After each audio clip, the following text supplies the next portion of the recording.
Okay, well, let's see what Andrew DiCecco thinks. My buddy from the Inside the Birds platform, InsideTheBirds.com, Inside the Birds podcast. I know you guys are doing a bunch. I'll be talking to Andrew today for Football at 4, so we'll expand this conversation. But it's good to see you, man. I haven't seen you since the Super Bowl. Good to see you as well. 2 years ago. I am in a coffee shop right now. I just finished up with the Fanatic, and I grabbed some free Wi-Fi here in the coffee shop. Nice. Yeah, coffee shop. Yeah, you're blowing up on the Fanatic. I knew you win, Andrew. I knew you win, buddy. Come on, man. Come on. Andrew did the 8 o'clock hour with Andrew and John over there. He'll be on at 4 o'clock for Football at 4, as he is every Thursday. We were laughing because your mock draft, Eagles only 3 days ago, I put that caveat out. J.C. Latham was your pick, but it seems that he might not last past number 5 now, Andrew. How things change so quickly in this draft world. According to mock drafts or NFL personnel, that's what it comes down to. According to mock drafts, he's going a little bit higher, but I sort of have him slotted anywhere from 15 to 25. He can go anywhere around that area. I didn't think that it was that much of a reach, especially if quarterbacks start coming off the board early. It's going to push a lot of talent down the board. I think Byron Murphy's going to go a little bit earlier than some are expecting, maybe even as high as number 8. Then you have he's in the conversation to be that burst defensive guy, Byron Murphy. We don't talk about him enough. He might go. He was my pick when I did the mock draft with Jeff and Adam for Inside the Birds. I picked him going 8 to Atlanta, which could shake up the whole top round and, in my view, push a lot of talented tackles down the board. Could be J.C. Latham. Yeah, and with Latham, to me, if he doesn't go 5, and Jim Harbaugh's a little wonky, so a lot of the guys, Albert Breer, a lot of plugged-in guys, DJ, I think, a lot of plugged-in guys are connecting Latham to the Chargers. If he doesn't go there, though, I think he's right back into the realm of where Andrew thinks he's going to be. So I think it's basically one team that's a little bit wonky with Jim Harbaugh, and they might take him over Joe Alt, which to me is insanity, but that's me. Joe Alt is the safest lineman, but I think the one with the most upside, you could look at Mims, who's going to go later in the first round. Latham's a player who I really like, and Troy Fautanu is my favorite offensive lineman in this draft class. I think Fautanu. Here's my cloud of prospects to trade up for. So give me your thoughts, Andrew, for the Eagles. Latham, Fautanu, Mitchell, corners, Terrion Arnold, perhaps Latu if he's got medical clearance, which none of us know. That's my cloud of prospects for a targeted trade up. Anybody you want to add, remove? I would say Talisa Fuaga from Oregon State is a player who I think could play, well, he's played right tackle, but I think he can play guard. He's a nasty finisher, moves really well, and could be a player that the Eagles consider. And he's more of a natural fit at right tackle. Latham is a good player as well, John. I like where your mind at is there. But for me, I would trade up for Fautanu. He strikes me as a quintessential Jeff Stoutland offensive lineman with the versatility, the athleticism, and the nastiness in which he plays. And he has, to me, Eagles written all over him if he falls within striking distance. Yep, he's probably. I gave 3 guys that I would be happy with on Friday. He's the second of the guy. The other guy we talked about right before you came on, Andrew, was Latu. And we were talking about if he did not have the injury concerns, what level of prospect are we talking about? Where would his name be being talked about as a draft prospect? Number 8, I think he goes to the Falcons if he has a clean bill of health and there's no medical concerns. That being said, not every team's going to sign off on Latu as being someone who they feel comfortable selecting. You may even see war rooms that are a little bit conflicted in that. Some may find that he's all right, and then there might be others that feel it could be a potential risk down the line, and he may have a short career as a result of that. We have to see where the Eagles lie, and if he starts to fall, I think that he would have to be in heavy consideration for pick for 22. But if other teams pass, you have to wonder if the Eagles would as well. I want to talk day by the way, they've 3. shown in Go the ahead. past that they've shown in the past that neck injuries have been something that Yeah. they've been leery of. And by the way, right before the last day that they could probably bring players in for 30 visits, which was April 17th, they brought them in right around that time. Yeah. And that was really for medical, to get some more medical background to make sure that if they had any questions, it was answered going into the draft weekend. So he's obviously somebody that's going to be highly thought of in the Eagles war room, and we'll have to see if that comes to fruition. All right, I want to talk day 3 because nobody knows the draft better than you locally, Andrew, and that's interesting to me because what I think is going to happen is sort of that cloud of players. They're going to get one of them, and they're going to have to move one of their second-round picks, and so not even focused on day 2 more than day 3. Here's what I need from you. I need an all-ball linebacker that can compete with the worst position group on the team. So we're not talking about, Brian Urlacher and Derek Brooks here. You got to compete. I need a backup running back, because you have no depth behind Saquon Barkley and Kenny Gainwell. And I need a third receiver. I need somebody relevant in that third receiver conversation. That's a tall task, but that's what I need from Andrew DiCecco. Oh, did we lose Andrew? He froze up on us. Hopefully that coffee house Wi-Fi will. Now, isn't the coffee house supposed to have? They're supposed to have tremendous Wi-Fi, right? Isn't that the whole purpose of the coffee house? Bring them down and bring them back up. See if it works. The whole purpose of the coffee house is that you get optimal Wi-Fi. Yeah, you would think. You have to have top-tier Wi-Fi if you're going to be selling coffee, don't you? Yeah, because you're essentially inviting people to hang out in your joint to drink coffee and do your work. You can't have flimsy Wi-Fi. Yeah, and you're basically a makeshift office for a bunch of. Well, I know Andrew's not here, but I do have his Inside the Birds mock draft up, so he can speak on this more because it could have changed. But you asked for a running back. He gave you Dylan Lawbay from New Hampshire as a running back with pick 210. As a linebacker, let's see. He has Cedric Gray of North Carolina. That's pick 120. Oh, I picked Cedric Gray in mine. Yeah. That would be the exact same pick, 120, 4th. Yeah, Cedric Gray. That's love that pick. Oregon safety Evan Williams at 161. That would be one of your 5th rounders. Leonard Taylor III, a defensive tackle at 171. The defensive tackle position to me is pretty interesting because of the Fletcher Cox retirement. And I'm sure they had some thought that would be a possibility, but how much do they trust what's left over in the room? You would say, well, Jordan Davis was a first-round pick. Jalen Carter was a first-round pick. Milton Williams. Fletcher played a lot of snaps last year. Someone's going to have to replace all of his snaps. And then if it's, let's say Jalen Carter replaces his snaps, someone's then got to replace Jalen Carter's snaps. If you know what I'm saying? Oh, yeah. No question about it. I would say the one thing, if you go back to the combine, though, Howie actually mentioned, he rarely does this stuff.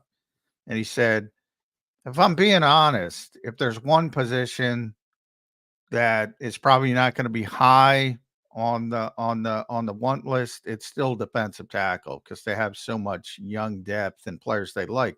And it starts with Jalen Carter, Jordan Davis, Milton Williams, as you mentioned, but also guys like Marlon Tuipulotu and Moro Ajomo, the Eagles really like. So while they need to find those snaps, that Fletcher, I think a lot of them are going to be elevated onto Milton Williams, and Jordan Davis, Jalen Carter are going to play more as they get better with conditioning.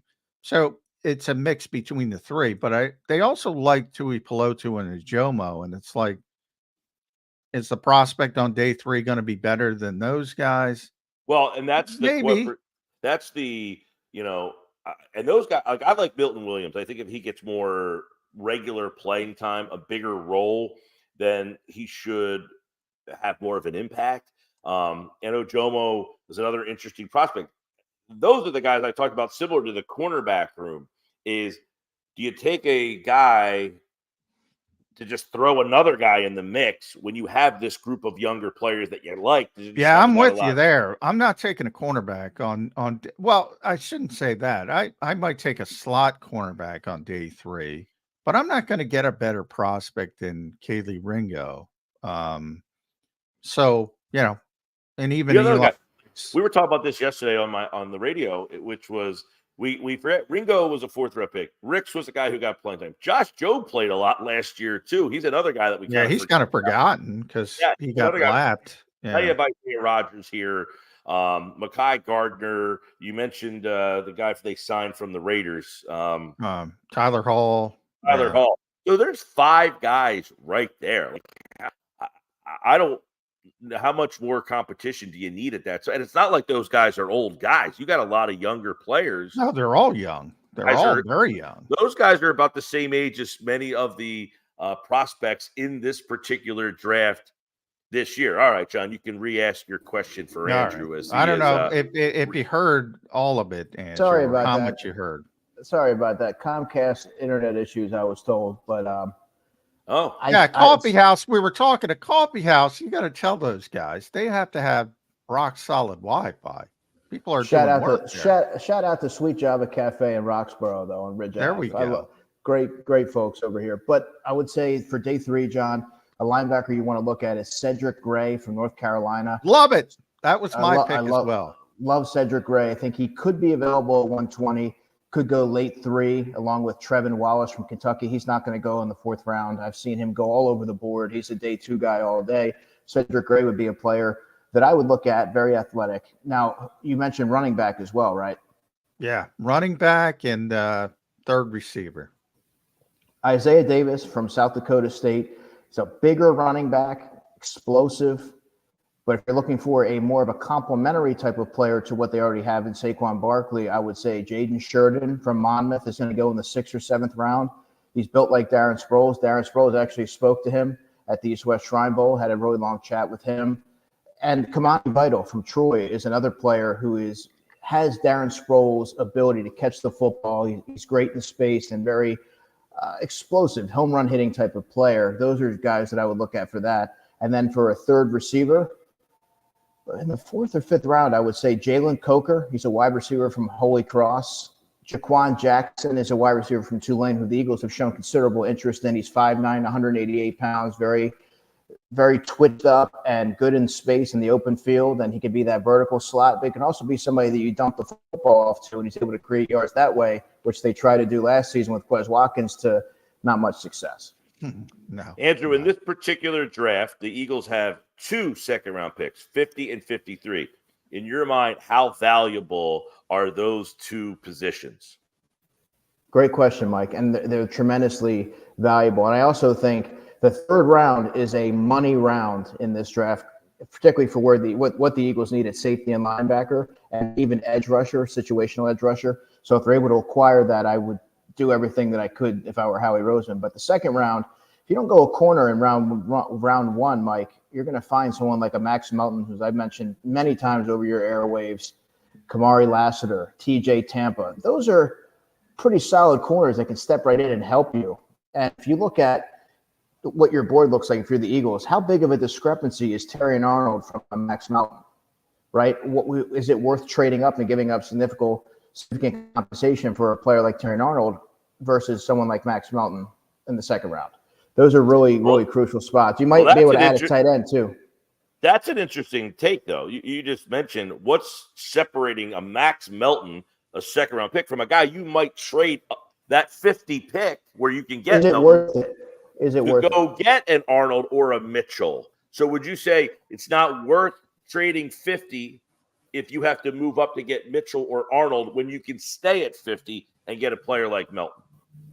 Yeah, I think so. And there's no Pat Surtain in this draft class. There's not a lot of blue chip players, especially at corner. I don't see either player as blue chip. I see Quinyon Mitchell as the number 1, the clear-cut number 1, at least in my estimation. And he's someone who I think is a very good player and a difference maker. But how much is how much of a difference maker is he?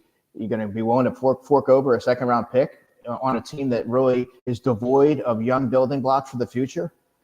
I don't know that you could do that, especially when you can get a corner in the second round that could step in and help you from day one. Max Melton's a day one starter in the slot, and he can play outside as well. Explosive player, good ball skills. So, I mean, it all depends on where they had these guys rated. But it wouldn't surprise me if some folks have Max Melton as a late round one, early second round guy.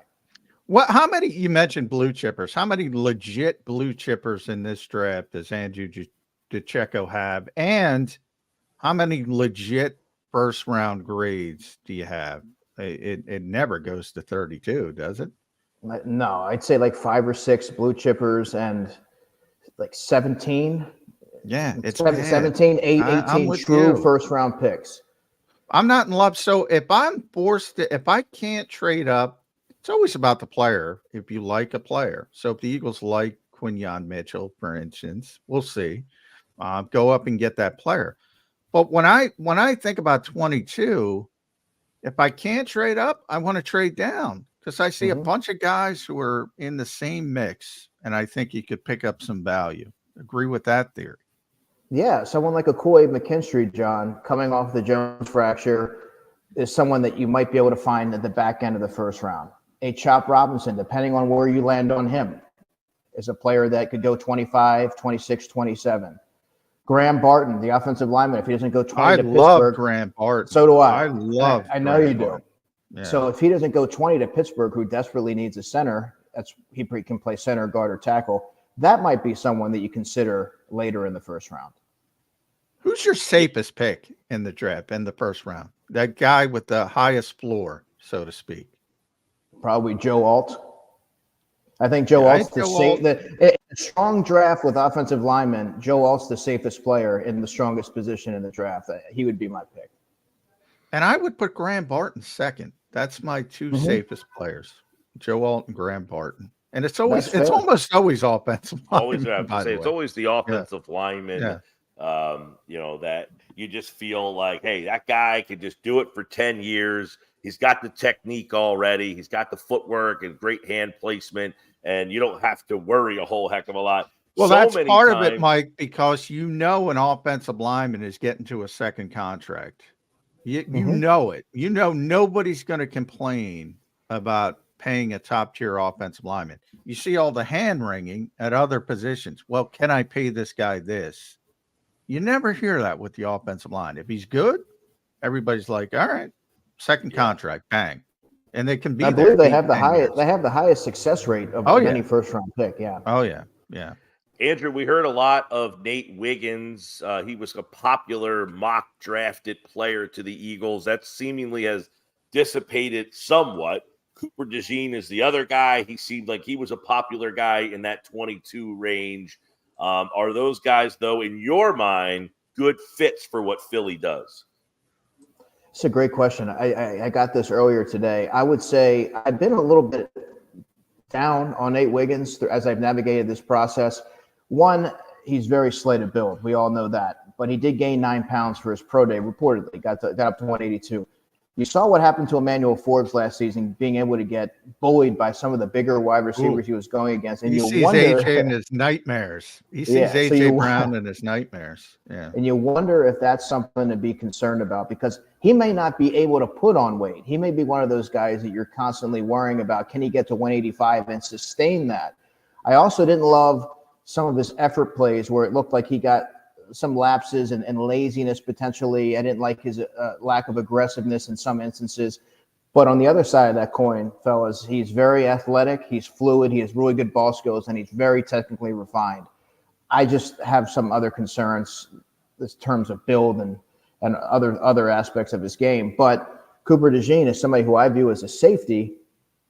And when you look at what Vic Fangio covets historically in his safety position, it's someone that has a very high IQ and can be versatile, in which he can play corner, safety, nickel, and he can take the football away. So he's a game changer on the back end. And you pair him with someone like a C.J. Gardner-Johnson, who is also a ball hawk, and all of a sudden you're doing something there, and you're able to get guys who can turn the tide on a given play.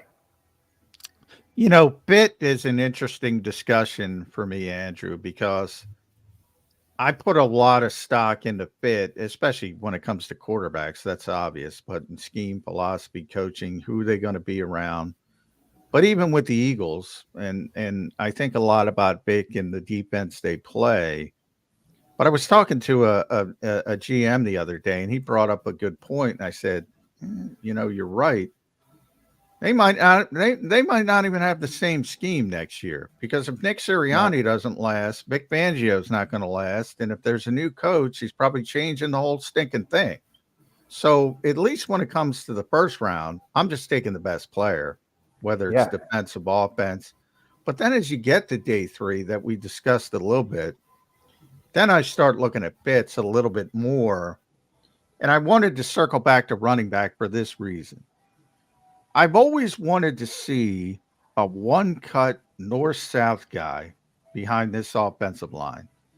So if they give you that definition, and I think they'll be more open to it because now they have Saquon, so he can handle some of the receiving stuff, hopefully for their sake, a lot of it.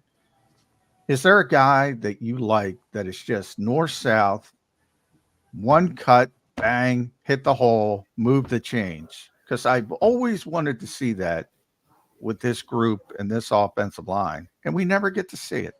Isaiah Davis from South Dakota State. Oh, you brought the same guy. 220. He's a bruiser. He's a grinder between the tackles and pretty fluid. I think he has some – he's not going to hit the home run. That's not what you would be drafting him for.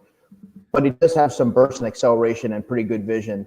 He's probably going to go rounds 5 or 6, I would say. But to fit your definition of what you're looking for as someone that can grind out the clock and salt away games and swap out for Saquon, he would be somebody that would be near the top of my list.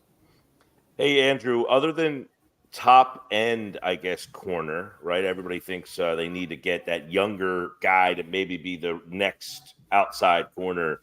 Do you think they have enough depth that you like that you wouldn't focus on corners in those middle rounds, or are there corners in those deeper rounds that you like enough that you would be willing to add them to what you already have? Because you got a lot of young, interesting players already in that cornerback room, and you just added Isaiah Rodgers, another younger player. It's a great question. So if they don't address corner on day 1 or day 2, which I don't foresee happening, I think they will, on day 3, there's not another name that I would add to the mix of who you already have. You have to continue to develop your talent. I thought Keely Ringo showed some good things. I really like what I saw from Eli Ricks, especially towards the end of the season. And you have Isaiah Rodgers, who you mentioned, and Josh Jobs there as well. I want to see what Josh looks like with a new defensive coordinator there as well. Those guys, I think you got to let them develop. But I do think that you need to add a premier talent on day 1 or day 2 to really elevate that group as a whole. Safety is a little bit different from the perspective of, it's interesting to me because I'm a big Ringo guy. I think Ringo's got a chance to be a really good outside corner in this league if the Eagles develop him correctly and he gets a little bit more experience. And I think a lot of people are in my camp for that, at least a decent amount. With Reed Blankenship, because of where he started, Andrew, I feel like people are assuming that he's got a limited ceiling. I don't know. He looks pretty good to me as a developmental prospect. He played very well. And the biggest indication to that for me is that when he didn't play, because he had 3 short injuries, he got banged up 3 different times, missed games, including the playoff game. And when they didn't have him, they looked really bad. So that to me is a feather in his cap. Where are you with Reed Blankenship? Because I hear a lot of people say the Eagles need another safety. I don't know if they do. I'm fine with CJ and Reed Blankenship. Need some depth, but you also have Sidney Brown coming back from the torn ACL. Well, I want to go back to something that you said, John, about him missing some time with 3 different injuries. That wasn't a blip on the radar because last season, the season before that, if you remember, he missed some time. He got hurt in the Giants game late in the season, and it looked like he was going to be done for the year. It ended up being like an ankle injury or something, and he only missed a few games. So you started to see maybe he's not able to withstand the rigors of the full slate of games. Sidney Brown's coming off an injury. The only sure thing you really have that I would say is C.J. Gardner-Johnson. Reed has been very solid. There are limitations to his game. I think he's solid in the way that a Marcus Epps was solid. Not going to be a game-changing type of player, but somebody you can win football games with, clearly. But I still think if you have a chance to add a premier talent, you can't just bank on the fact that you have those players in place. You have to swing the bat and get that player to really alter that room. CJ's a game changer. If you can get a game changer, another one back there, you have to do it. All right, Andrew, the draft is finally here. This is Christmas Day for you. Is there a favorite fit for you for Philadelphia? Like, that's the perfect guy for what they need, and he will be there. In the first round or throughout just any point in the weekend? How about both? If there's a first-round player that you think is the right impactful player, and then someone later on that you would say, man, I've been thinking about this guy, and he would be a great person in this spot for them. In the first round, Latu would be the guy for me, because I do think that there will be teams who aren't comfortable with the medical. And if he's there at 22 and you're the Eagles and you've gotten a really close look at him and you know that he's the best pass rusher in this class, and you know that next season you only have Nolan Smith and Bryce Huff under contract, the Eagles have shown that they're going to be a forward-thinking franchise and pull the trigger. Now, as a player who I think would be a tremendous fit in round 2 or any point in the draft would be Junior Colson, the linebacker from Michigan. He's my top-rated linebacker in this draft class, and I know there's been a lot of hype around Edgerrin Cooper, and he's a great player as well. But you're starting to see a lot of people trend off of Edgerrin Cooper and start to veer towards Junior Colson. He's a player who could very easily sneak in the back end of round 1, just given the lack of depth at that position. He's a true Mike linebacker. He's physical. He comes downhill. But he's also very good at space. I think he's the best linebacker, at least in my opinion, in coverage, and he was the most consistent linebacker down to down in this draft class. He's the most ready to play and make an impact. At Andrew DiCecco, make sure you follow Andrew X Twitter. This is his time of year. This is his ballywick. Does a tremendous job with the draft, doing great work with the Fanatic as well. Where are you going to be tonight? Am I going to see you tonight, or are you doing live hits? What are you doing, Andrew? I will be doing live hits. Me and Moshe are going to do a live stream right after the pick, so I'll be tied up with that. Unfortunately, I won't see you, but I'll be seeing you. I'll see you soon down there. All right. And before you go, I want you to put on the Howie hat 3 scenarios.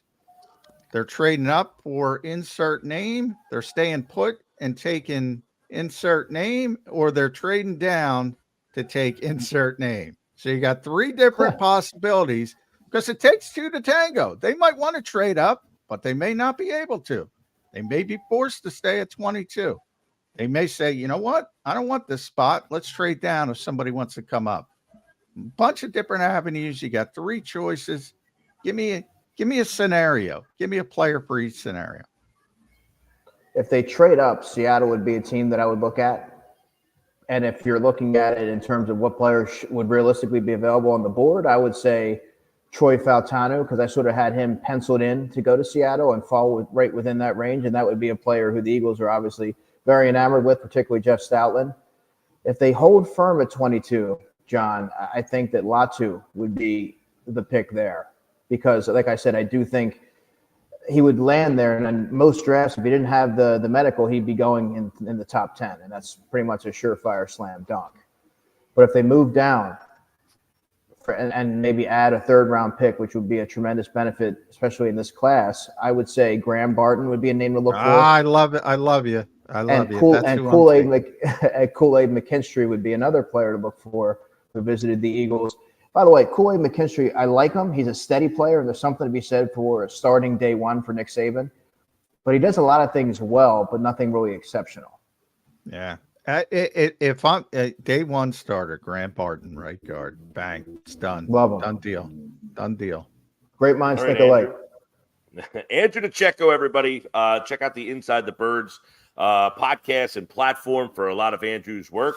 And I'll be talking to Andrew at 4 o'clock today on the radio for football at 4. So we'll get a little deeper into this draft as the Eagles, by that point, We're going to just be hours away from the pick, 4 hours away from the start of the draft. And Andrew, I will see you later. It's good to see you, man. Yeah, this was fun, guys. I appreciate it. Thanks, Have Andrew. a nice latte for Lati Latu. How about that? You get a latte for a latte. Nice. That's a pro right there, Mike Gill. That is We've well got done. a couple minutes left to go. A lot of people are streaming in, and we appreciate you sticking through. Hopefully you enjoyed Colin. I thought had great stories in the first hour, and Andrew, excellent on the draft. We'll finish up with some final thoughts next on Birds 365.